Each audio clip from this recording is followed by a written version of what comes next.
ሻለቃ ዝናቡ ዝምታውን ሰብሯል። ጠንከር ያለ መልእክት አስተላልፏል። ጉዳዩን እንመለከተዋለን። ፊልድ ማርሻል ብርሃኑ ጁላ በህመም ምክንያት ከመደበኛ ስራቸው ጠፍተዋል። ጉዳዩም አሳሳቢ ነው እየተባለ ነው። የፋኖ ኮማንዶ ወደ ከተማ ዘልቆ ገብቶ ጠላት ታቅፎ ወጥቷል። ፋኖ ህዝብ የሚያግቱና የሚዘርፉት ላይ እርምጃ እየወሰደ ይገኛል። ሰራዊቱ እየተናደ ፋኖን መቀላቀሉን ቀጥሏል። አርበኛ እስክንድር ነጋ ጸጸተኝ እያለ ነው። አንዳንዶች ምን ነው ከመሸ እያሉም ነው። ለምን? ዝርዝሩን ይዘናል። ጌታቸው ረዳ ጽና ታሞ ሆስፒታል ገብቷል። ተመርዟልም እየተባለ ነው። የመከላከያ ሚኒስትሯ ኢሳያስን አሮጌ ሲሉት ኤርትራም ሀገር አይደለችም ብለዋታል። ኢሳያስና ብልጽግና ተፋጠዋል። ህወሓትም ወደ አስመራ ሚስጥራዊ ጉዞ አድርጓል።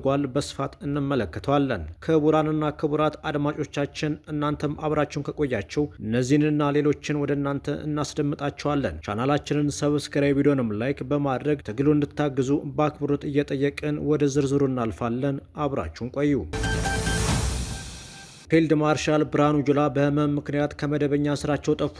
እርሳቸው በጄኔራል ጌታቸው ጉዲና ተተክተዋል። ምክትሉ ጄኔራል አበባው ታደሰ ፊልድ ማርሻሉን ሲታመሙ መተካት የነበረባቸው ቢሆንም ስልጣን ወደ ጄኔራል ጌታቸው ጉዲና ዞሯል። የኢትዮጵያ መከላከያ ሰራዊት ጠቅላይ ኤታማዦር ሹም ፊልድ ማርሻል ብርሃኑ ጁላ ከሰሞኑ ባልተለመደ መልኩ በመደበኛ ስራቸው ላይ የተገኙ አለመሆኑን ለጉዳዩ ቅርበት ያላቸው ምንጮች አስረድተዋል። ፊልድ ማርሻሉ በመደበኛ የስራ ገበታቸው ላይ የተገኙ ያልሆነው ባጋጠማቸው የጤና እክል ምክንያት እንደሆነ ያገኘነው መረጃ ያሳያል። ጠቅላይ ኤታማዦር ሹሙ ከዚህ ቀደም ያተነፋፈስ የጤና ችግር እንደነበረባቸው የጠቆሙት የመረጃ ምንጮች ይኸው የጤና እክል ከሰሞኑ መልሶ ሲያገረሽባቸው እንዳልቀረ አያይዘው አስረድተዋል። ፊልድ ማርሻል ብርሃኑ ጁላ ከአየር ኃይል አዛዡ ጄኔራል ይልማ መርዳሳ ጋር ባሳለፍነው ሳምንት የጦር መሳሪያ ግዢ ለመፈጸም ከሄዱበት ራሽያ ወደ አገር ቤት መመለሳቸው ይታወሳል። ኤታማዦር ሹሙ ከራሽያ ከተመለሱ በኋላ በመደበኛ የስራ ገበታቸው ላይ በተደጋጋሚ ቀናት አልተገኙም። ፊልድ ማርሻሉ ወደ ቢሮ ካለመግባትም በተጨማሪ ከራሽያ ጉዟቸው መልስ በተደረገ የወታደራዊ ካውንስሉ ስብሰባ ላይም ሊገኙ እንዳልቻሉ መረጃውን ያደረሱት ምንጮች አያይዘው አስረድተዋል። ጠቅላይ ኤታማዦር ሹሙ በስራ ገበታቸው ላይ ለመገኘት አለመቻላቸውን ተከትሎ የመከላከያ ሰራዊቱ ወታደራዊ ደህንነት ኃላፊ ጄኔራል ጌታቸው ጉዲና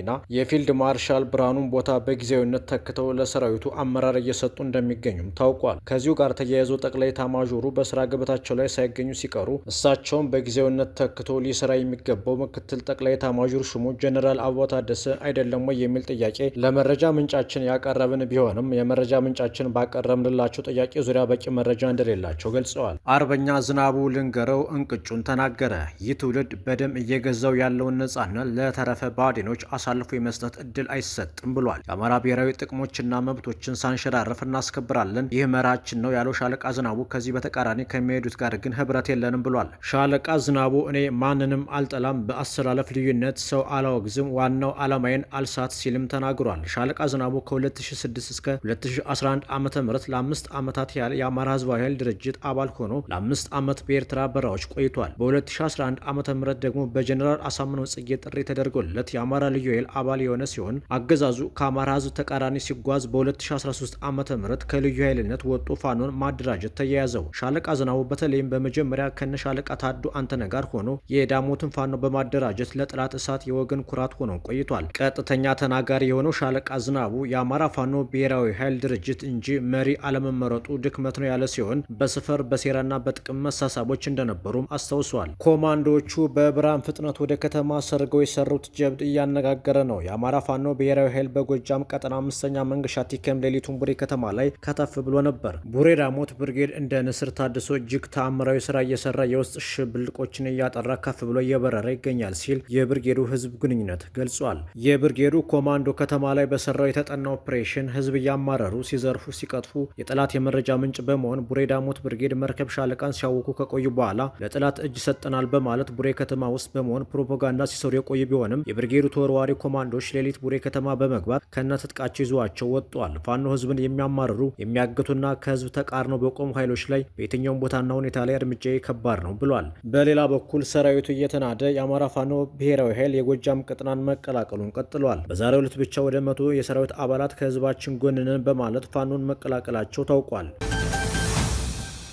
አገዛዙ ውሸትን ብሔራዊ አርማ ማድረጉ ተገለጸ። ሁሉም ሚኒስትሮች የውሸት ሪፖርት እያቀረቡ ነውም ተብሏል። ከሰሞኑ እንኳን የፌዴራል ፖሊስ ኮሚሽን ኃላፊው ደመላሽ ገብረ ሚካኤል ፖሊስ በሰራው ስራ በአገሪቱ ሁሉም መንገዶች ሰላም ናቸውም ብሏል። እንደ ኃላፊው ገለጻ ከአዲስ አበባ አራቱም አቅጣጫ ተሽከርካሪዎችና መንገደኞች በነጻነት በሰላም ወጥተው እየገቡ ነው ሲልም ለፋና ተናግሯል። አይኑን በጨዋጥ ወደ ደመላሽ ገብረ ሚካኤል ይህንን ያለው በባለፈው ሚያዝያ ወር ብቻ 40 አሽከርካሪዎች ሲገደሉ ከ2000 በላይ ተሳፋሪዎች ደግሞ እገታ ደርሶባቸዋል። ከአዲስ አበባ ጎጃም ጎንደር መስመር ብቻ ከሚያዝያ እስከ አሁኑ ግንቦት ወር ድረስ ከ800 በላይ ተሳፋሪዎች ታግተዋል። 30 ሹፌሮች ታግተው በገንዘብም ተለቀዋል። ከሁሉም የሚገርመው ቤኒሻንጉል ጉሙዝ ክልል በየብስ ከአዲስ አበባ ጋር መገናኘት ካቆመ ከ2 ዓመት በላይ ሆኖታል። ከአሱሳ በነቀምት አምቦ መስመር፣ ከአሱሳ ግልገል በለስ ፍኖተ ሰላም መስመር ሁሉም የጦርነት ቀጠና በመሆናቸው የቤኒሻንጉል ጉሙዝ ክልል ህዝብ ወደ አዲስ አበባ ሸቀጥ ማስመጣት የሚችለው በአውሮፕላን ብቻ ነው። በእርግጥ በአማራ ክልል በየብስ መጓዝ አስጊ በመሆኑ ጫማ እንኳን በቅጡ ያልተጫሙ አርሶ አደሮች 10 ሺህ ብር ከፍለው በአውሮፕላን አዲስ አበባ ይገባሉ።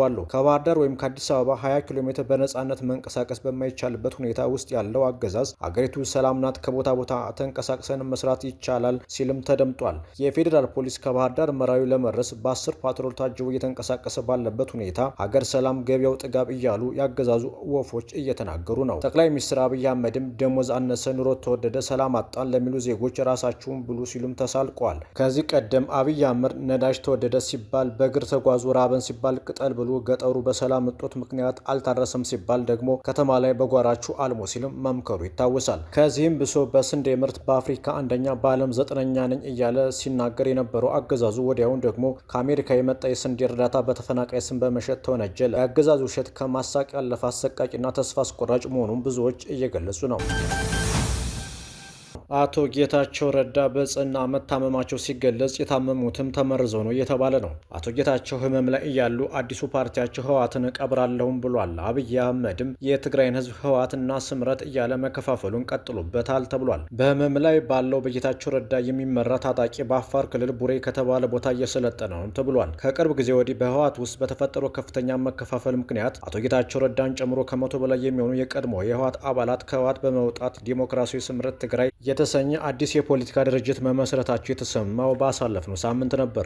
ዲሞክራሲ ስምረት ትግራይ ፓርቲ የመጀመሪያውን ጋዜጣዊ መግለጫ በትናንትናው ዕለት በአዲስ አበባ ሸራተን አዲስ ሆቴል የሰጠ ሲሆን በመግለጫው ወቅት የህወሓት አባል ሆኖ ለውጥ የሚፈልግ አካል ካለ የፓርቲያችን አባል መሆን ይችላል ሲል አዲሱ የትግራይ ፓርቲ የተቀላቀሉን ጥሪ አቅርቧል። አቶ ጌታቸው ረዳ በህመም ምክንያት በመግለጫው ላይ መገኘት ባለመቻላቸው ምክንያት መግለጫውን የሰጡት የፓርቲው የኮሚኒኬሽን ኃላፊና የአደራጅ ኮሚቴ አባል የሆኑት አቶ ረዳይ ሀለፎም ናቸው። ከ90 በመቶ በላይ የሚሆኑት የፓርቲው መስራቾች የሚገኙት በትግራይ እንደሆነም በጋዜጣዊ መግለጫው ላይ ጠቁመዋል። አዲሱ ፓርቲ በመጪዎቹ ጥቂት ወራት በትግራይ ጠቅላላ ጉባኤ እንደሚያካሄድ የተሰማ ሲሆን መስራች አባላቶቹ ከመጪው ሳምንት ጀምሮ ከክልል እስከ ቀበሌ አደረጃጀትን የመመስረትና አባላትን የመመልመል ስራዎችን ለማከናወን ወደ ትግራይ ክልል ጉዞ እንደሚያደርጉም ተሰምቷል። ከዚሁ ጋር ተያይዞ ዲሞክራሲ ስምረት ትግራይ በክልሉ የአደረጃጀትና የአባላት ምልመላ ስራን ለማከናወን እቅድ መያዙን ተከትሎ በህወሓት በኩል ትንኮሳዎች ሊፈጠሩ ይችላሉ በሚል ስጋት በርካታ የፌዴራል ፖሊስ አባላት ጥበቃ ለማድረግ ቅድመ ስምሪት ሊሰጣቸው እንደሚችልም ይገመታል። በጌታቸው ረዳ የሚመራው አዲሱ ፓርቲ የትግራይ ግዛታዊ አንድነትን ማስከበር የሚል አቋም በህገ ደንቡ ያስቀመጠ ሲሆን የአማራ ህዝብ ታሪካዊ ማንነትና ርስት ጥያቄዎች የሚያነሳባቸውን እንደ ወልቃይት ጠገዴና ጠለምት፣ ራያና አበርገሌ ያሉ አካባቢዎችን የትግራይ አካል አድርጎ የሚቆጥር ስለመሆኑም ታውቋል። ህወሓት ግን የአቶ ጌታቸው ፓርቲ መቀሌን አይረግጥም፣ ስምረት የብልጽግና ውላጅ ነው እያለ ነው። ስምረት እንደ አብንና ኢዜማ ለብልጽግና ማጀቢያ እንጂ ሀቀኛ ፓርቲ አይደለም ብሏል። ህወሓት የአቶ ጌታቸው መታመም ስምረትን ያከስመዋልም እየተባለ ሲሆን አቶ ጌታቸው በሴራ እንደተመረዙም እየተነገረ ነው። አቶ ጌታቸው በአንድ ወቅት ኢትዮጵያን ለማፍረስ ሲኦል መግባት ካለብን እንገባለን ያለ ሲሆን ከ3 ቀናት በፊት እየተካሄደ ባለው ኢትዮጵያ እየመከረች ነው በሚለው ጉባኤ ተገኝቷል። ተገኝቶም ኢትዮጵያ ተደምራ ትበለጽጋለች ማለቱም የሚታወስ ነው። እስክንድር ነጋ ከአርበኛ ዘመነ የትግል መስመር በተቃራኒ መቆሙ እንደሚጸጽተው ማመኑ ተገለጸ። ለወራት ከሚዲያ ርቆ የነበረው እስክንድር በነጸዳሉ ደሴ እጅ መስጠት ዙሪያው ሀሳብ እንዲሰጥ ከደጋፊዎች ጥያቄ ቀርቦለት ነበር። በእርግጥ በጎንደር ቀጠና ከደረጀ በላይና ከጌታ አስራደ ውጭ የእስክንድር ኃይል ከፋኖ ወደ ብልጽግና በምርኮ ገብቷል። ለእስክንድር ያንተ ኃይል ለምን በዚህ ልክ እየከዳ ለብልጽግና ያድራል በሚል በውስጥ ሚዲያዎች ጥያቄ አቅርበውለት ነበር። እስክንድር ዝምታ ነው መልሴ ብሎ ከቆየ በኋላ ዛሬ ከሰዓት ከበሸዋ ከሻለቃ መሪዎች ጋር ውይይት አድርጎም ነበር። በውይይቱም ብዙ ደጋፊና የሚዲያ ሰራዊት ካለው ዘመነ ካሴ ጋር ይህን ያህል ልዩነት መፈጠሩ አግባብ አልነበረም ብሏል። አሁንም መነጋገርና መወያየት መቀራረብ ካልተቻለ ድላችን እየራቀ ሄዳለን ብሏል። አርበኛ ዘመነ ካሴና እስክንድር ነጋ መቃቃሩ ግለሰባዊ ሳይሆን ርዕዮተ ዓለማዊ እንደሆነ አርበኛ ዘመነ ካሴ በአንድ ወቅትም ገልጾ ነበር። የህወሓቱ የአስመራው ሚስጥራዊ ጉዞ ይፋ መሆኑ ተገለጸ። ደብረጽዮን ወደ አስመራ፣ ጌታቸው ወደ አዲስ አበባ አዘንብሏል። ኤርትራ 34ኛ የነጻነት ቀኗን በምታከብርበት ዕለት የህወሓት ከፍተኛ ሲቪልና ወታደራዊ አመራሮች ወደ ኤርትራ አቅንተው በዋናነት የኤርትራ ወታደራዊ መሪዎች ጋር ውይይት ማድረጋቸውን ከደህንነት ምንጮች ያፈተለኩ መረጃዎች ይጠቁማሉ። እነዚህ አመራሮች ወደ አስመራ ሲጓዙ በድብቅና በከፍተኛ ጥንቃቄ ሲሆን ፊታቸው እንዳይታወቅ ጭንብል በመልበስና ጥቁር የደህንነት መነጽር በመጠቀም ነው ወደ አስመራ የተጓዙትም ተብሏል። በዚህ ሚስጥራዊ ጉዞ የተሳተፉ አመራሮች መካከል ወይዘሮ ፈትለወርቅ ገብረ እግዚአብሔር ሞንጆሪኖ፣ ጄኔራል ኃይለስላሴ ግርማይ፣ ጄኔራል ማዋሾ በየነ፣ ኮሎኔል ገብረ ጻድቃን፣ ብርሃነ ገብረ ጊዮርጊስ፣ ተክላይ ገብረ መድን በዋናነት ይጠቀሳሉ። ጋዜጠኛ ስታሊን ገብረ ስላሴ የዛሪያ ሚዲያ ኃላፊ አስመራ የተጓዘ ሲሆን ከኢሳያስ አፈወርቂ ጋርም መገናኘቱ ታውቋል። ከነዚህ በተጨማሪ ከ4 እስከ 6 የሚሆኑ ማንነታቸው ያልታወቁ አጃቢዎችና ኦፕሬተሮች አብረው ተጉዘዋል። አስመራ ውስጥ በድብቅ ከኢሳያስ አፈወርቂ ጋር እንዲሁም ከኤርትራ ወታደራዊ መሪዎች ጋር ዝግ ስብሰባም ተደርጓል። ከዛሪያ ሚዲያ ጋር በፕሮፓጋንዳ ዘርፉ አብሮ ለመስራት ስምምነት ላይም ተደርሷል። በኤርትራ ባንኮች ገንዘብ ለማዘዋወር ስምምነትም እንደተደረገ የተገለጸ ሲሆን ከኤርትራ ወታደራዊ ድጋፎችን ለማግኘት መስማማታቸውን ከደህንነት ምንጮችም ተረጋግጧል። ደብረ ጽዮን ወደ አስመራ፣ ጌታቸው ረዳ ወደ አዲስ አበባ ሆነው የውክልና ጦርነት ለማድረግ ዳር ላይም ደርሰዋል። በሌላ በኩል የኢፌዴሪ የሀገር መከላከያ ሰራዊት ሚኒስትር ኢንጂነር አይሻ መሐመድ ኤርትራ ሀገር አይደለችም ስትል ተናግራለች።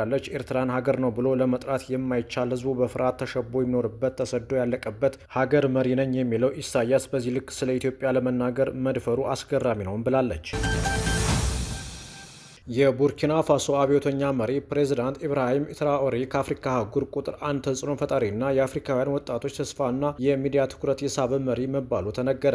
ጥናቱን አደረግኩ ባለው ፓወርፉል አፍሪካ የተሰኘ በአፍሪካ ሁለንተናዊ ጉዳዮች ዙሪያ የሚሰራ ተቋም እንደገለጸው ከሆነ በአህጉሪቱ ካሉት 55 አገራት መሪዎች በዲፕሎማሲያዊ በተሰሚነት በተቀባይነትና ተወዳጅነት የቡርኪና ፋሶ ፕሬዚዳንት ኢብራሂም ትራኦሬ ቀዳሚ ነውም ብሏል። አደረግኩት ባለው ጥናት እንደገለጸው ከሆነ ቡርኪና ፋሶ፣ ማሊና ኒጀር መሪዎችን በማሳመን የጋራ ኃይል በማቋቋም ይታወቃል። የሩሲያውን ፕሬዝዳንት ፑቲንን ጨምሮ በሌሎች ሀገራት ጉብኝት ወቅት በሀገራቱ በተሰጠው ከፍ ያለ አቀባበልና የተለየ ፕሮቶኮል በዩቲዩብ፣ በፌስቡክ እና ሌሎች ኤሌክትሮኒክ ሚዲያዎች በሚዘዋወሩ የድጋፍ ሀሳቦችና ተቀባይነት በሰው ሰራሽ አሰሎት እንደ አርኬሊ፣ ሪሃና፣ ጀስቲን ቢበር እና ቢዮንሲ ያሉ የሙዚቃ ኮከቦች በተሰሩ ቪዲዮ የእይታ ብዛት በደቡብ አፍሪካ የሚገኙ የደህንነት ጥናቶች ተቋም ተመራማሪ ሄኖክ ራንዲ አይኬንሴኔ ጨምሮ በርካታ አፍሪካውያን ተጽዕኖ ፈጣሪዎች ስለ ትራኦሬ የሰጧቸው አስተያየቶች በአፍሪካ ቀዳሚው ተወዳጅና ተጽዕኖ ፈጣሪ መሪ አድርጎታል ሲልም ገልጿል።